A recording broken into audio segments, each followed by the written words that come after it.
My name is Lindsay. I am a 30-year-old who works from home. My husband, who never pays attention to the precious treasure we've lost, is always concerned only about himself. Who could have imagined that money could change someone so much? We cannot go back to what we used to be. I can only mourn the lost treasure. I realized that I had begun to harbor intense hatred in my heart towards my harsh-speaking husband and mother-in-law. The beginning of my relationship with my husband was when a friend introduced us. At that time, concerned about my poor luck in love, a friend introduced me to my future husband. As we met and started communicating daily and seeing each other more often, I naturally began to think about him, enjoying my unrequited love. It didn't take long to start dating after he proposed with the intention of marriage. Without any problems, we smoothly progressed to marriage, never having fought. And soon our family grew to 3. The first fight we ever had was a while after our daughter Katie began attending kindergarten. Since then, my husband started coming home late and spending his weekends away from home. Even when at home, he was inseparable from his mobile phone, always carrying it around. Previously, no matter how busy he was, he would rush home after work. And on weekends, he devoted his time to Katie. However, as if it were all a lie, he no longer spent time with Katie or even me. "Steve, what's been going on lately?" "What do you mean?" "You've been coming home late and not playing with Katie, who's feeling lonely. Why don't you play with her yourself?" "What? Stop pushing everything onto me when I'm tired every day. It's different for you, who's always at home," he said, shockingly unlike the man I had known before. Since I continued my freelance work from home, which I had been doing before we got married, it was difficult to find time for Katie, especially close to deadlines. So, when he leaves the house on weekends, Katie, being considerate, would say, "Katie, I'll draw next to mommy," making it impossible for me to work. Discussing these changes in my husband and Katie's situation with my parents, who live nearby, they readily agreed to take care of Katie, saying, "For our dear granddaughter." Thus, lately, they have been frequently playing with Katie, sparing her from feeling lonely. However, when an unexpected meeting comes up and I can't ask my parents, and I ask my husband, he snaps. "Why do I have to take care of her on my days off? Just take her with you. I told you it's a work meeting, it's impossible. Don't push it onto me then." "It's not pushing it. It's none of my business," he said indifferently over the phone, which had become a normal response by then. Feeling a change in my feelings towards my husband, Katie, clinging to my leg, whispered, "Mommy." It might have been heard over the phone. And it wasn't the content that should have been heard by her, making me regret not being more considerate. While apologizing to reassure her, I met her gaze and hugged her. And she hugged me back with all her might. Feeling fulfilled by Katie's warmth, she said, "Mommy, I'm going to Grandma's." I was a bit surprised since I had planned to take her after getting permission. "Mommy, you have work, right? I really want to play with you, but it's okay, because Grandma will buy me a toy," she said with her usual cute smile. After explaining the situation, I took her to my parents, and by the time we arrived, it was as if nothing had happened, with Katie happily playing with my father. However, who could have predicted that this would be the last conversation between Katie and my parents? During the meeting, I received several calls from an unknown number. Annoyed by the persistence, I answered to find out that Katie and my parents had died in an accident. The news sent a chill through me. On the other side of the phone, someone was speaking, but it felt like nothing but air as I couldn't believe it. I thought I just said goodbye a while ago. I understand somewhere in my mind that I won't see Katie or my parents again. I rushed from the meeting place and frantically tried to contact my husband. But despite repeated calls, he was unreachable, increasing my frustration. Considering he hadn't come home since last night, I thought he might be with his mistress. But at that point, I didn't care. I wanted to lash out at my unreachable husband in this emergency. Holding back my anger towards my husband, I faced the silent reality of having lost my loved ones all at once. Struggling to find words amidst the grief, feeling empty inside. I thought, why? Why did this happen? We were just laughing together. Don't leave me. Call me mommy and play with me. I clung to my daughter repeatedly while crying. But the daughter who used to call me with a sweet mommy would never wake up again. After various police procedures, the funeral was held later. Unable to sort out my feelings, and not having properly said goodbye. The empty room made the reality of Katie's absence all the more stark. In that lonely room, I spent several days unable to do anything, becoming like a shell. When my husband finally returned, it was a few days after Katie had passed. Whoa. Why are you crying? What do you mean why now that you've finally come home? What do you mean? Where's Katie? She's dead. What? That's why she died in an accident with my parents. Didn't I tell you? What? If you were with your lover, you wouldn't be looking at my messages, would you? It seemed the husband, who thought he hadn't been caught, awkwardly averted his gaze from Lindsay. My bad. What are you apologizing for? The affair. No. You should be apologizing for not noticing the messages and not coming to see Katie. And isn't it about not spending time with Katie because you were too caught up in your affair? But I felt my blood boiling as my husband, despite everything I conveyed, would not apologize sincerely and only made excuses. I'm sorry about Katie. Just make sure you attend the wake and the funeral and act like a father should. Understood. And this affair ends here. Make sure it's over by the time we say our final goodbye to Katie. That's what being a father is about. Got it, I'll handle it. I haven't forgiven him for what he did to Katie. However, looking me in the eye, he replied earnestly, and I decided to believe his words. Though not completely ready to move forward, I gradually began to regain my strength and slowly returned to daily life for the sake of Katie and my parents. Then, one day, for some unknown reason, my husband returned to his former kind self. Worried about me mourning the three, he asked his mother, Laura, to help, and she came rushing over to support with household chores. Even when I told her I was okay, after a while, she would come running whenever I tried to do something and take over, as if snatching the chores away from me, saying, You should rest, Lindsay.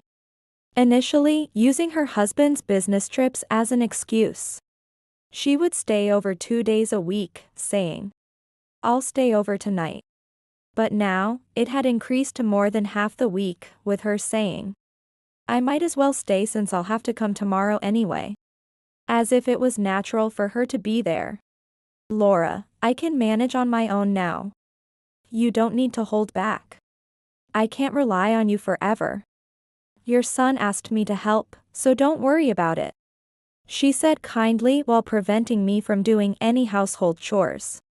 While I was still trying to sort out my feelings after the loss of Katie and my parents, the continuous presence of my mother-in-law became a great stress. When I happened to overhear something. By the way, has Lindsay received the money yet? Money? Oh, the inheritance? Not yet. Is the financial process after the funeral, I wonder?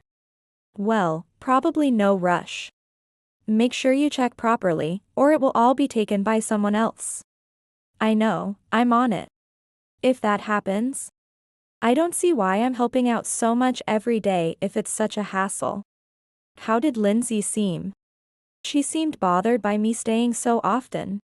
She said she wanted to start doing things herself, but I'm making sure she doesn't. Hearing this conversation between my husband and mother-in-law was accidental. But this is my house. I wonder if they weren't worried about being overheard. Then came the day of the wake and the funeral. I was running around meeting with the service providers and the church. And my husband was greeting relatives on my behalf. Previously, he wouldn't have done anything without being told. But being his daughter, I felt he was genuinely reflecting on his past behavior. However, I had mentioned his past attitude to my mother. And the relatives were blaming him, saying, "Wasn't Katie feeling lonely? It's really sad for Katie, so young. At least be a proper father for once." Yet, he listened without arguing back and was tearful. The days he didn't come home continued, and he had stopped playing with Katie. But it seemed he genuinely cared about Katie, which was a bit reassuring. I had hoped he would have noticed and returned on his own while Katie was alive.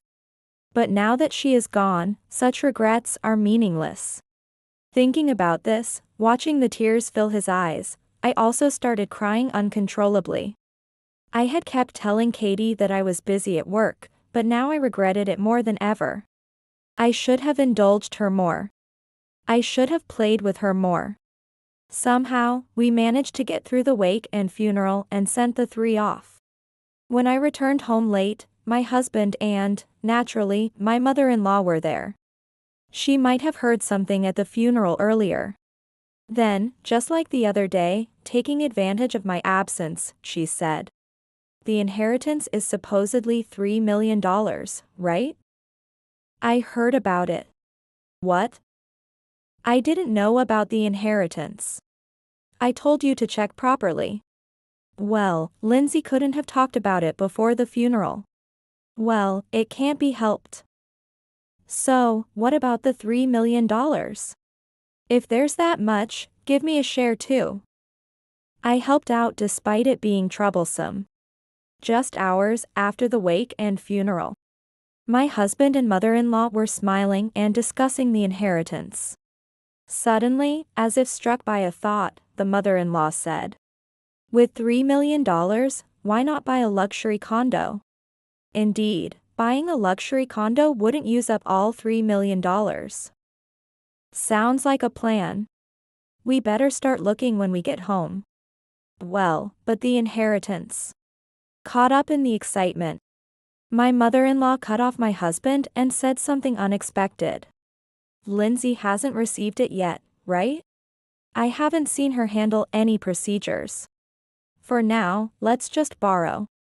"You mean take out a loan? Is that really okay?" "It should be fine as long as you keep an eye on Lindsay." They were talking without realizing I was listening.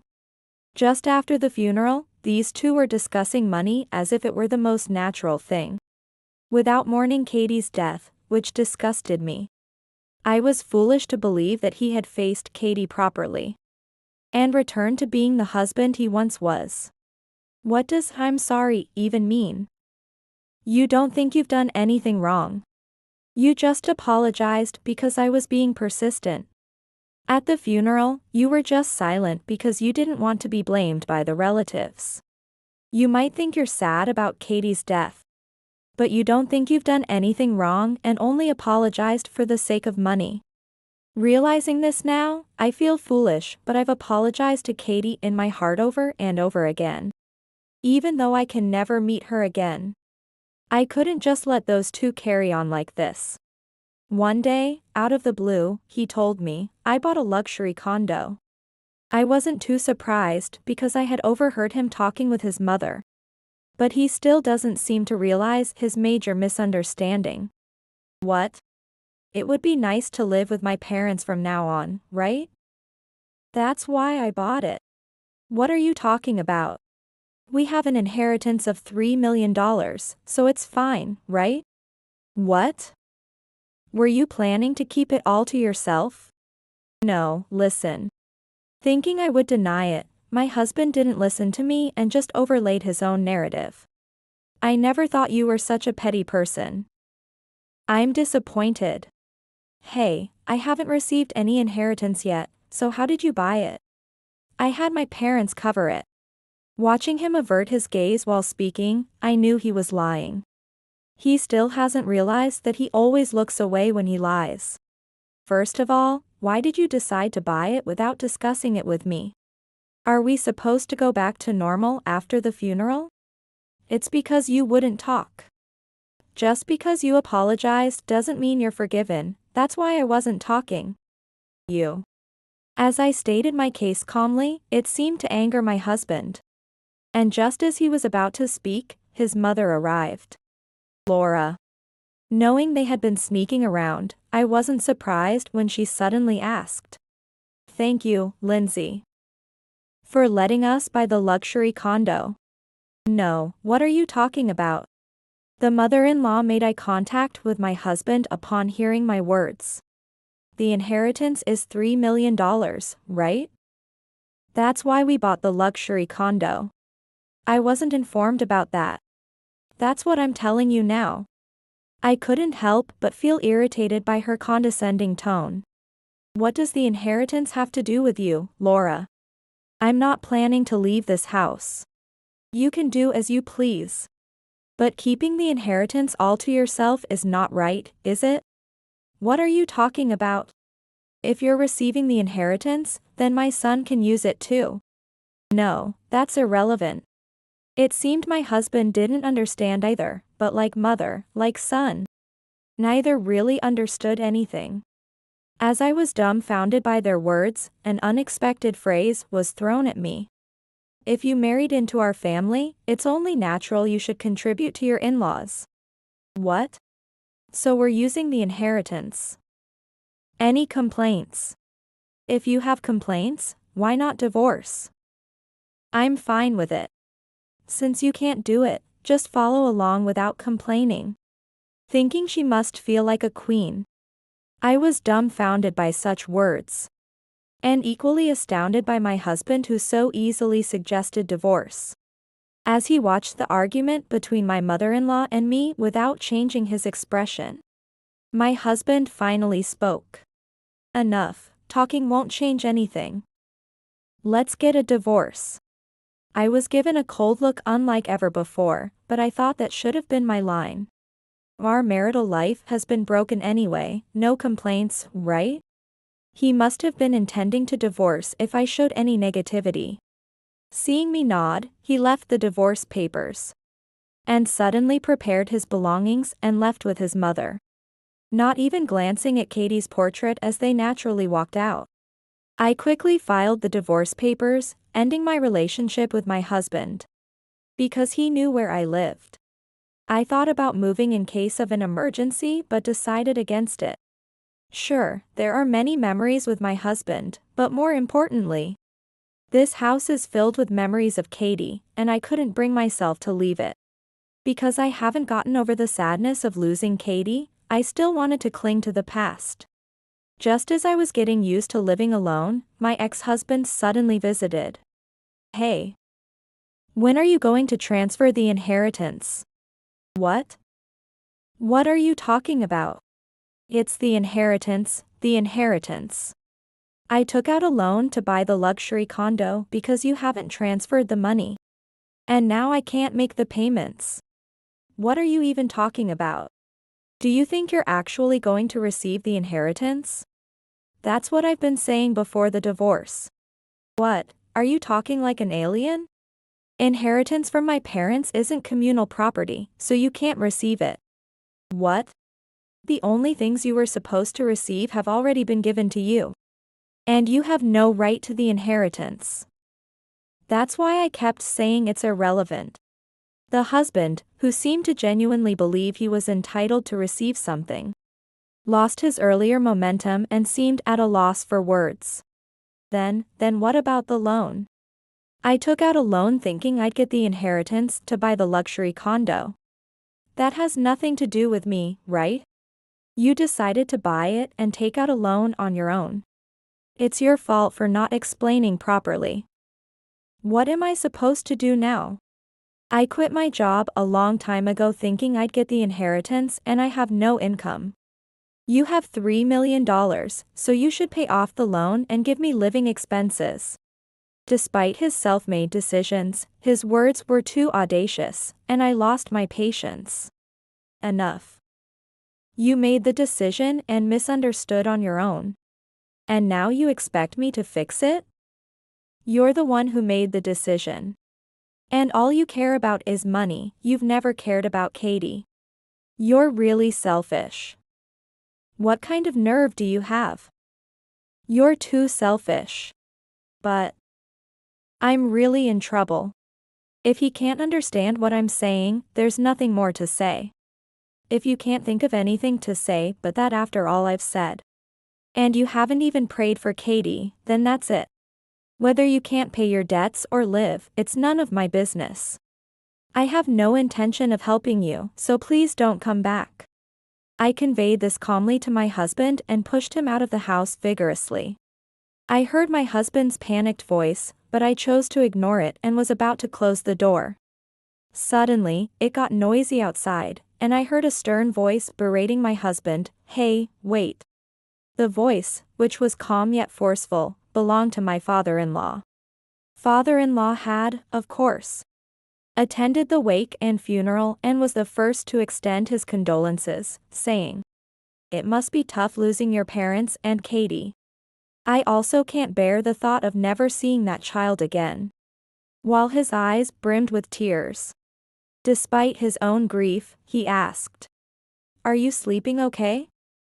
Eating well? If there's anything I can do, don't hesitate to ask." He treated me like his own daughter, always with a kind smile. Encouraged by such kindness, I finally told my father-in-law what my husband had said. My husband told me to pay off the loan for the luxury condo with the inheritance I received. But what does that mean? After all, the inheritance has nothing to do with my husband, and we're divorced. So I thought it had nothing to do with me. Pretending not to notice the flustered looks on my husband and mother-in-law, I asked my father-in-law somewhat apologetically. Then I heard my father-in-law's voice for the first time so sternly questioning. "You told Lindsay, who just lost Katie and her parents, such a thing?" Even though my mother-in-law desperately tried to defend him with, "Dear, that's not it." And my husband tried to excuse himself with, "But she said." Father-in-law didn't trust them and stood by me. "If you hadn't started this, Lindsay wouldn't have said anything." Father-in-law, unaware of the situation, looked truly regretful. "I'm sorry for troubling you during such a difficult time." And, well, I told him everything about what they were whispering about the inheritance, the purchase of the luxury condo, and the terrible things my mother-in-law had said. Hearing my words, my father-in-law, even though he had heard something from my mother-in-law, seemed not to know everything. Thus, he apologized with a sad yet angry voice. "I really don't know what to say to you, Lindsay." And he promised, "I will make sure they never come here like today again." I thanked him and saw the three of them off. As I was closing the door, I could hear my husband and mother-in-law repeatedly making excuses to my father-in-law. Again and again, they said things like, "Lindsay is just misunderstanding. We were getting along with Lindsay. Believe us." It was nothing but self-serving excuses. However, wanting nothing more to do with them, I simply ignored their pleas and closed the door. At the month memorial service afterward, only my father-in-law attended. My husband and mother-in-law seemed to have wanted to come together. But my father-in-law respected my wish to have nothing to do with them, so he came alone. He apologized again very politely for what my husband and mother-in-law had done, saying, "I'm truly sorry for what happened." And together we prayed for the repose of Katie and my parents' souls. In the end, the luxury condo was sold because they couldn't make the loan payments. Father-in-law didn't know the home had become a luxury condo until he returned from a business trip and told me with a wry smile. I was really surprised. Ultimately, I divorced my husband without any division of property. And he was shocked to hear that I had kicked her out along with my husband. "He must be desperately paying off that debt," he said with a slight laugh. But his eyes weren't smiling. Without many words, I understood that was his answer. Now that all the procedures and problems have been resolved, I finally feel like I can live a peaceful daily life again. From now on, I will pray for the repose of my parents and Katie and live strongly for those watching over me from the sky, thinking of them every day.